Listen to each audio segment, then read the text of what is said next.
Hello दोस्तों, नमस्कार। स्वागत है आपका आपके यूट्यूब चैनल एग्जाम 91 पे। तो दोस्तों देखो, जैसा कि थोड़ी सी तबीयत भी गड़बड़ चल रही है हमारी, जुकाम बहुत तेजी वाला हो रखा है। तो फिर भी लेकिन क्लास तो रिकॉर्ड करनी ही थी, तो वो रिकॉर्ड की जा रही है, जिससे आप लोगों को जो रिदम है वो ना टूटे और आप लोगों की जो तैयारी है वो सुचारू रूप से चलती रहे। इसी चीज़ को देखते हुए हम लोगों ने आपको बताया भी था कि हम लोग प्रैक्टिस सेट चालू करेंगे। मेरी कोशिश है कि आज शाम को 8 बजे से हम लोग प्रैक्टिस सेट अपना चालू कर पाएँ। पूरी कोशिश कर रहे हैं कि हम लोग 8 बजे से अपनी पूरी तरीके से चालू कर लें। अगर नहीं हो पाती तो नेक्स्ट डे मॉर्निंग से कर लेंगे, लेकिन कोशिश है कि मैं आज कल में ही स्टार्ट कर दूँ। तो जिन लोगों ने भी अभी तक चैनल को सब्सक्राइब ना किया हो, सब्सक्राइब कर लेना। फुल लेंथ का प्रैक्टिस सेट हम लोग डेली के डेली करेंगे, ठीक है। चलो, तो क्वेश्चन नंबर यहाँ पे पहला क्वेश्चन देखेंगे। 26 नंबर क्या लिखा हुआ है। ये जीएस का पेपर है, इसमें आपको 25 क्वेश्चन देखने को मिलते हैं। चलिए तो देखेंगे यहाँ पे क्या लिखा है। निम्नलिखित में से किस हड़प्पा कालीन स्थल से हल का टेराकोटा प्राप्त हुआ। मतलब हल कहाँ से प्राप्त हुआ है, ठीक है। हल कहाँ से, तो ये मिला था जो बनावली हरियाणा राज्य जो है, हरियाणा, उसके जो हिसार जिला पड़ेगा, उसमें एक सरस्वती नदी के किनारे स्थित एक महत्वपूर्ण हड़प्पा कालीन स्थल था। वहाँ से 1973 में इसकी खोज की गई थी। किसने की थी? आर.एस. बिष्ट थे, उन्होंने की थी। चलिए भाई, 27 नंबर। निम्नलिखित में से कौन प्रतिहार वंश के महानतम शासक थे? किसके? प्रतिहार वंश के पूछा जा रहा है। नागभट्ट, रामभद्र, मिहिर भोज और सामंत सेन। तो ये थे मिहिर भोज। कौन थे? मिहिर भोज। इनका नाम मिहिर भोज भी है, या तो भोज प्रथम के नाम से भी इनको जाना जाता है,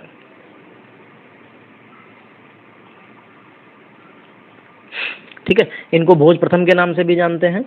और ये शासन, इनका जो शासनकाल 1836 से लेकर 85 तक चला था। इनको प्रतिहार वंश राज्य के लिए जो है इनका स्वर्णकाल माना जाता है। और ये बैसड़ा जो समुदाय था उसको मानते थे, बैसड़ा धर्म जो था उसको मानते थे। 28 नंबर। 1799 की श्रीरंगपट्टनम की लड़ाई में अंग्रेजों ने किसे हराया था? नजीब जंग, टीपू सुल्तान, सिराजुद्दौला या पेशवा। तो ये जो 28 नंबर में जो आपको युद्ध पूछा जा रहा है, जो श्रीरंगपट्टनम की जो संधि हुई थी, वो लड़ाई भी पहले हुई थी, बाद में संधि के रूप में बदल गई थी। इसमें जो अंग्रेजों ने किसे हराया था? तो अंग्रेजों ने टीपू सुल्तान को हराया था। इनके बीच में जो है प्रथम आंग्ल मैसूर युद्ध, द्वितीय आंग्ल, ऐसा करके ये युद्ध चले थे। तो जो लॉर्ड वेरेल्स थे, मद्रास की जो संधि हैदर अली और अंग्रेजों के बीच में हुई प्रथम आंग्ल मैसूर युद्ध में। द्वितीय मैसूर युद्ध 1780 से 84, इसमें वॉरेन हेस्टिंग मंगलोरू की संधि हुई। टीपू और अंग्रेजों के बीच युद्ध में घायल होने के कारण 7 दिसंबर 1782 को हैदर अली की मृत्यु हो गई। टीपू ने अंग्रेजी सेना के ब्रिगेडियर मैथ्यूज को इसी युद्ध में बंदी बना लिया था। फिर तृतीय एंग्लो मैसूर युद्ध हुआ कब? 1790 से लेकर 92 तक। इसमें जो है कार्नवालिस ने श्रीरंगपट्टनम की संधि की। टीपू और अंग्रेजों के बीच में ये संधि हुई। इस युद्ध के विषय में जो है कार्नवालिस का जो प्रथम कथन था कि हमने बिना अपने मित्रों को शक्तिशाली बनाए अपने शत्रु को कुचल दिया। फिर चतुर्थ जो है आंग्ल मैसूर युद्ध हुआ, इसमें 1799 में हुआ। इसमें वेलेजली था और टीपू की मृत्यु इस युद्ध में अंग्रेजी सेना का नेतृत्व वेलेजली, हैरिस और स्टुअर्ट ने किया था। युद्ध जीतने की खुशी में आयरलैंड के जो लॉर्ड थे, समाज ने वेलेजली को मार्किवस की उपाधि दी थी। चलो भाई, 29 नंबर देखेंगे क्या लिखा हुआ है 29 नंबर में। ड्राफ्टिंग कमेटी का गठन कब हुआ? तो ड्राफ्टिंग कमेटी जो थी वो अगस्त में बनी थी 1947 में, ठीक। यहाँ पे हम लोग ऑप्शन देखेंगे, डेट भी दे रखी है तो डेट भी आगे देख लेंगे। तो 17 अक्टूबर है, इसको तो आप ऐसे ही कट कर दीजिए क्योंकि 17 अक्टूबर नहीं, अगस्त थी।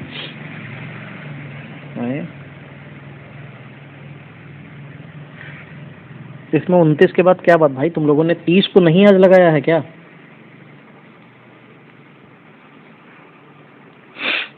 तुम लोगों ने 30 नंबर को आज इसमें फिट नहीं किया भाई। 29 के बाद तो 30। खैर कोई नहीं, हम लोग यहीं पे इसको बता देंगे आपको। कोई नहीं, इसका आंसर तो आप देख ही लीजिए। जो ड्राफ्टिंग कमेटी का गठन जो था वो 27 अगस्त 1947 को की गई थी, ठीक है। बी आर अम्बेडकर इसके अध्यक्ष थे और जो प्रारूप समिति, इसका भी गठन किया गया था।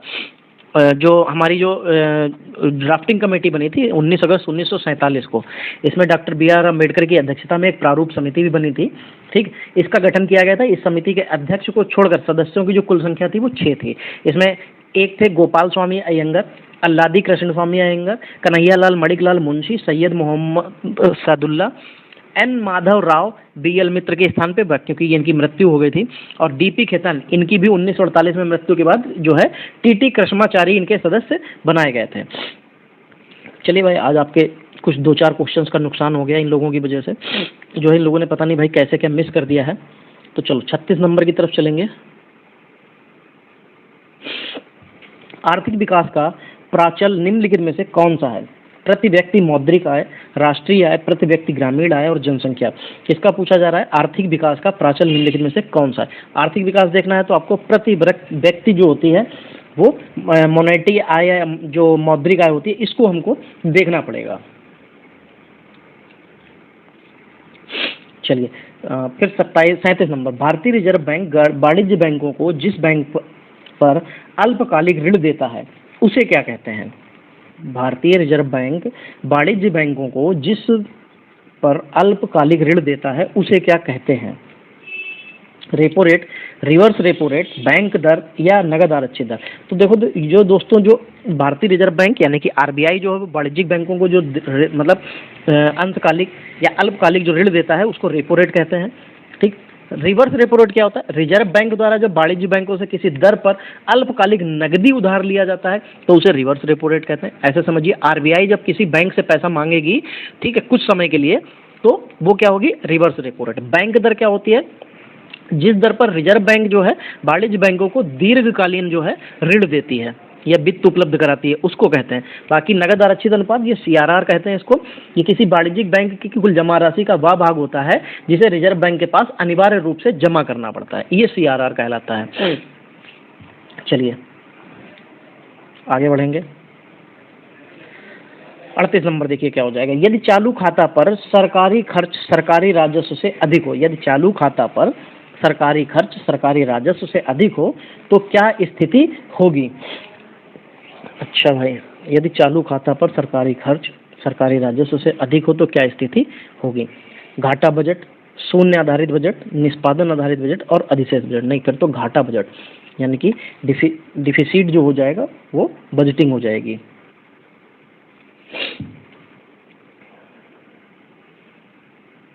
चलो यहाँ पे टॉर का मात्रक पूछा जा रहा है। Torr is a unit of, torr जो है वो किसका मात्रक है यहाँ पे ये पूछा जा रहा है। बल, ऊर्जा, दाब या शक्ति। तो ये प्रेशर यानी कि दाब का मात्रक हो जाता है। ठीक है, चलो आगे बढ़ेंगे। वैसे देखो ऐसे तो फिर बहुत से होते हैं, पास्कल होता है, बार होता है, टॉर होता है। तो जो एक वायुमंडलीय दाब होता है वो 760 बार के बराबर होता है।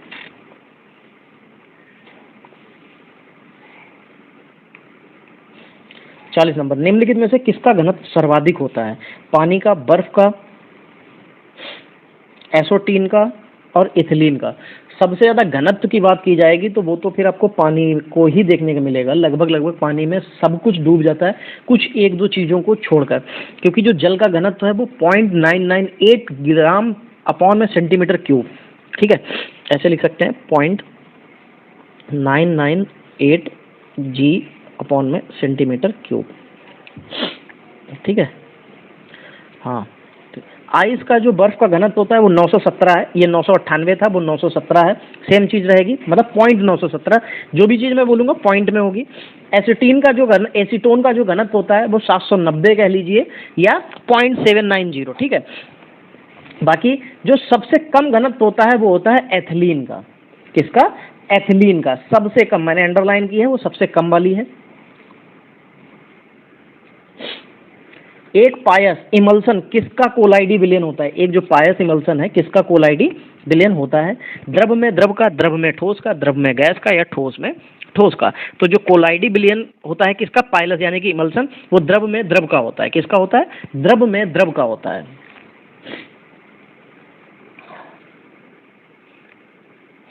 बयालीस नंबर, फास्फोरस को पानी में रखा जाता है क्योंकि, फास्फोरस को पानी में भाई क्यों रखा जाएगा? चलो देखते हैं।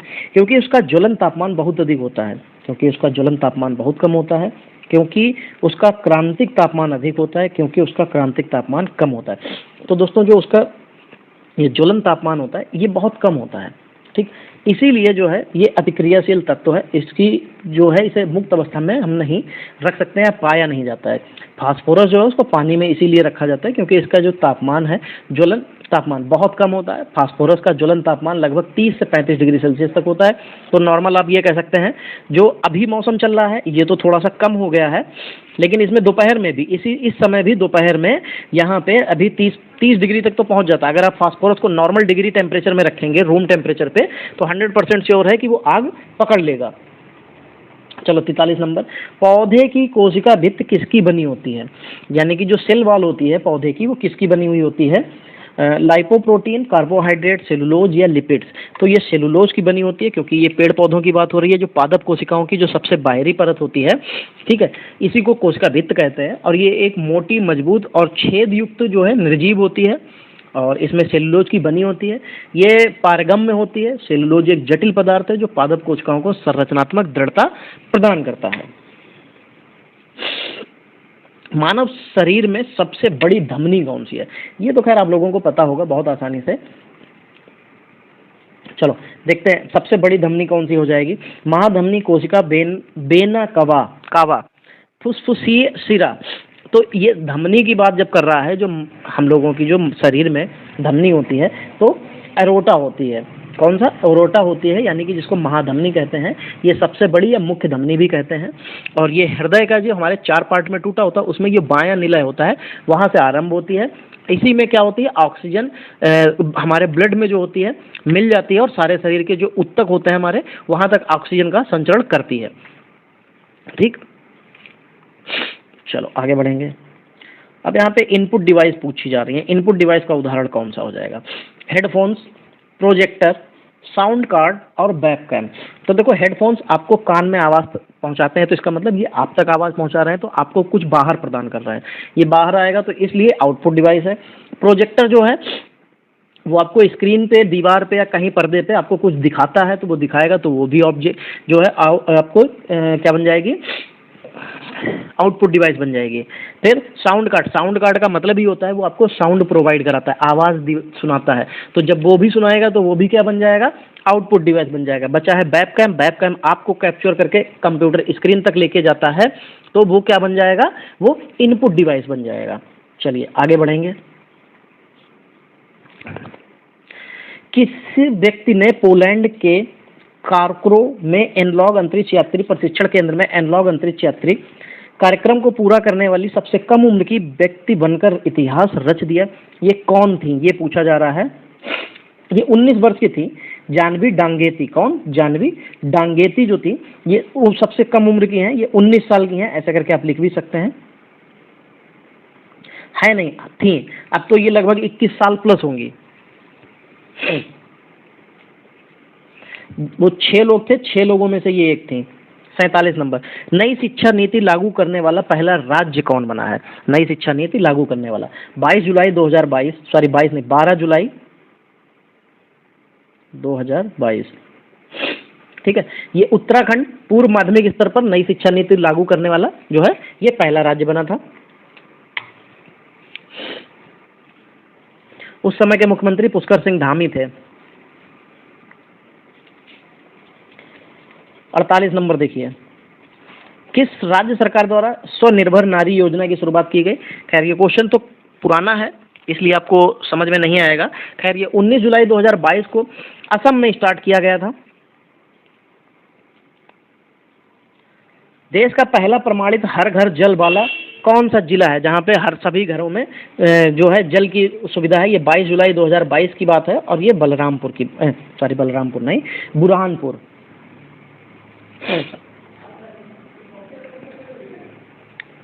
50 नंबर, हाल ही में पर्यावरण, वन और जलवायु परिवर्तन मंत्रालय ने किस स्थान पर हरियाली महोत्सव का आयोजन किया?